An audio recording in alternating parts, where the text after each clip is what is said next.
بسم الله والحمد لله والصلاة والسلام على رسول الله وعلى آله وصحبه ومن والاه. چارەسەری خەم و خەفەت چییە؟ چارەسەری خەم و خەفەت چییە؟ یەکەمین چارەسەر بۆ خەم و خەفەت بریتیە لە دوعاکردن. ئەسڵەن پێشەوەی خەم و خەفەتەکە ڕوو تێ بکە تۆ بپارێرەوە. رسول الله صلى الله عليه وسلم یەکێک لە ذیکرەکانی بەیانیان و ئێواران کە ئەیخوێن بە بەردەوامی. بۆی بەیانی تا ئێوارە خەم ڕووی تێ نەکە و ئێوارەش تا بەیانی خەم ڕووی تێ نەکە بریتی بوو لەم ذیکرە. اللهم إني أعوذ بك من الهم والحزن. ئەی پەروەردگارم من پەنا بە تۆ ئەگرم لە چی؟ هەم حوزن. هەندێک لە زانایانمانە فەرموون هەم و حوزن گیان. حوزن بە معنای خەفەتیە، بە معنای خەمیە، خەفەتیە. هەم فەرموون بە معنای پەژارە دێ. واڵێن هەم تونترە لە خەفەت، بەهێزترە لە خەفەت. و فەرموون هەندێکی تر لە زانایان عادەتەن خەم ڕووەکاتە شتێک کە گرنگە بۆت، ئەوە لە دەستە دەی. بەڵام هەم یعنی پەژارە ڕووەکاتە شتێک کە لەو گرنگترە لە دەستیە دەی. بە هەر حاڵ خەمی گەورە و خەمی بچووک رسول الله صلى الله عليه وسلم پەنای بە پەروەردگاری گرتووە لەوەی کە تووشی بێ. ومن العجز والكسل.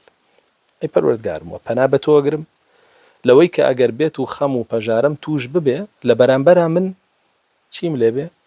دەسەوسان بم، هیچ شتێ بۆ خۆم نەکەم تا ئەو خەمە لەسەر خۆم بڕەوێنمەوە، تەمەڵ بم، کەسەل، نەتوانم هەنگاوی نوێ بنێم، نەتوانم پرۆژەی نوێم هەبێ، خۆم نوێ بکەمەوە. پاشانی فەرموو والجبن وضلع الدين وغلبة الرجال. و پەنا بە تۆ ئەگرم لەوەی کە ترسنۆک بم، یعنی خەمەکە وام لێ بکە کەسێکی ترسنۆک و بێغیرەتم لێ دەرچێ، کار نەکەم بۆ هەستانەوەی خۆم، غیرەتم نەبێ کردارێک و پرۆژەیەک تەبەنی بکەم کە جارێکی تر بەهێزم کاتەوە. وضلع الدين. خەمی زۆربەی خەڵک ئەمڕۆ بۆ قەرزە. ئەو کەسانی کە قەرزارنەوە خەمی سەرەکیان. بۆیە پەنای ئەگر بە الله سبحانه وتعالى کە قەرزەکانی لەسەر قورز نەبێ. ضلع الدين يعني قەرزەکەم لەسەر قورز نەبێ، بمچەمێنێتەوە لە ضلعەوە هاتووە چەماوەی لە پەراسوە، پشتم بشکێنە، پەراسوەکانم تێم بشکێنێ. وغلبة الرجال. و پیاوانێکیش زاڵ نەبن بەسەرمە بێدەسەڵات و لاوازم کەن. دوعا گەورەترین چەکە کە ئینسان ئەتوانێ ڕووبەڕووی خەم بێتەوە پێی. و ئەوەی کە لە دوعایە دەستەیەکەوێ لە هیچ شتێکی ترا دەستە ناکەوێ. لە هەمان کاتە بۆ خۆی دوعاکە ئەگەر وەڵامیش نەدرێتەوە عیبادەتە. دووەمیش ئاسوودەیی بە دڵ و دەروون تاهێنێ، سوکناییت پێ بەخشێ، خەم و خەفەتەکەت لەسەر لابە. سێمیش الله سبحانه وتعالى وەڵامت ئەداتەوە کە خۆی فەرموویەتی ادعوني استجب لكم. تۆ لێم پارێرۆ من وەڵام تێمەوە. ئەگەر بێت و وەڵام دانەوەکەش دوا بکەوێ ئەوە الله سبحانه وتعالى ئەیەوێت تۆ لە عیبادەتی سەبرا بمێنیتەوە، لە عیبادەتی تەوەکولا بمێنیتەوە، لە عیبادەتی دوعایە بمێنیتەوە، لە عیبادەتی تەسلیم بوونە بمێنیتەوە، لە عیبادەتی ئیمانە بە قەدەر بمێنیتەوە. دەیان و سەدان عیبادەت تۆ تیا بمێنیتەوە. لەو لاشەوە ببیتە ئینسانێکی بەهێزتر، کۆششکەی خۆ ماندووکەی بۆ ئەوەی قەرەبوو بکەیتەوە. بۆیە الله سبحانه وتعالى ئەبەو شێوە رسول الله صلى الله عليه وسلم پەروەردە کردو ئەدەبی داداوە کە دەست لە دوعا هەڵنەگرێ هەر کاتێک هەر خەم و خەفەتێک ڕووی تێ کرد. بەڵێ رسول الله صلى الله عليه وسلم خەم و خەفەت ڕووی تێکردووە نەیزانیوە بۆ کوێچێ. کاتێک کە چوو بۆ لای عەبد و یالەیل لە تائیف و هۆزەکانی ئەوەی بەسەر کردەوە و عەرضی ئیسلامی بۆ کردن کەچی ئەوان بەردەبارانیان کرد. ئەفەرمێ ئەوەندە بە بێتاقەتی ئەڕۆشتم بە شێوەیەک نەم ئەزانی بەرەو کوێ ڕۆم. نەمەزانی بەرەو کوێ ڕۆم. فەرمی حتا ئەوەندە بەخۆمە هات بۆ من لە قەرن الثەعالب بووم. تەماشاکە جبریل دێ بۆ لای مەلایکەی کێوەکانی لەگەڵایە ئەی ڕەسوڵ الله صلی الله عليه وسلم ئەگەرەتەوێ ئەو دوو کێوە بەسەریان ئاهێنم و لە ناویانە بم. ئەو خەم و خەفەتەی وای لێ ناکە ئەو داخوازیە بکە، بەڵکو بەعکسەوە داواکە لە الله سبحانه وتعالى لە پشتیان نەوەیەکی صالح دەرچێ. و ئاگادار بە کە خەم و خەفەت زۆری بۆ هێنایی ڕوو بکەرە پەروەردگارت کە بەس ئەو دەسەڵاتی هەیە بەسەر لابردنیە. بابەت لابە. چارەسەری دووەم ئەنجامدانی نوێژە بە خوشوعەوە. نوێژێک ئەنجام بدە دڵت تایە بە ئاگا و زیندوو بێ، بگەڕێرەوە و بچۆرەوە بە نوێژەکانتە. وەکو باسمان کرد خودی توش بوون بە خەمەکە نەزانینی قەدری نوێژەکان و دینەکەتە.